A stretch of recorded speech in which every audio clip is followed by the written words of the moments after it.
keyin ishlatasiz. Effektni lekin birinchi kundan sezasiz. Juda ham zo'r narsa. Yildi bu. Mana buni ochasiz. Ichida tayyor holatda shprits. Mana shprits ko'rasizmi?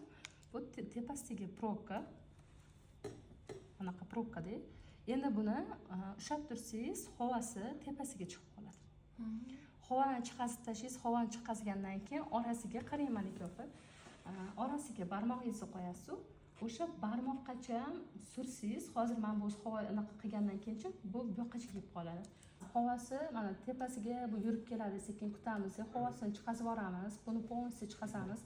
Keyin yuborishdan oldin mana orasiga barmoqni qo'yib, barmoqqacha buni suramiz. Buni vaginalga primoy o'zinimi? O'zini mana bu tegacham tuqasida vaginalgacha yarmisini barmoqqacha surasiz.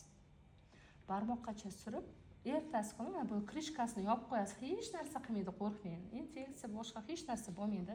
Yana plyonкasiga tiqib qo'yasiz. Ertasi kuni qolganini ishlatasiz. Ozmonda tepada ushlab turganingizda havo o'zi chiqib ketadi deysiz, tegmay turamiz pakat. Ha, men biroz ushlab tursangiz, cho'ta buni havasi chiqishi qiyin ekan. Bu yangisi-da, mendagi ana oldingilari Havo o'zi sekin chiqib ketadi. Havosi sekin chiqadi. O'shani yarmisini qolganini yarmisi yoki bitta butundan chirizdan ishlatsa bo'ladi. Lekin buni amalda sinaganda har kuni misol uchun o'sha bitta butunni ishlatganingizda bu yarmisi baribir qaytadan chiqib ketadi. O'sha chiqib ketmasligi uchun yarimtadan deymiz. Uvol bo'lib chiqib ketadi. Necha marta buni nechtasida sinaganmiz, o'zimda ham sinaganman. Xohlaysizmi, xohlamaysizmi, qaytadan yarmisi chiqib ketadi.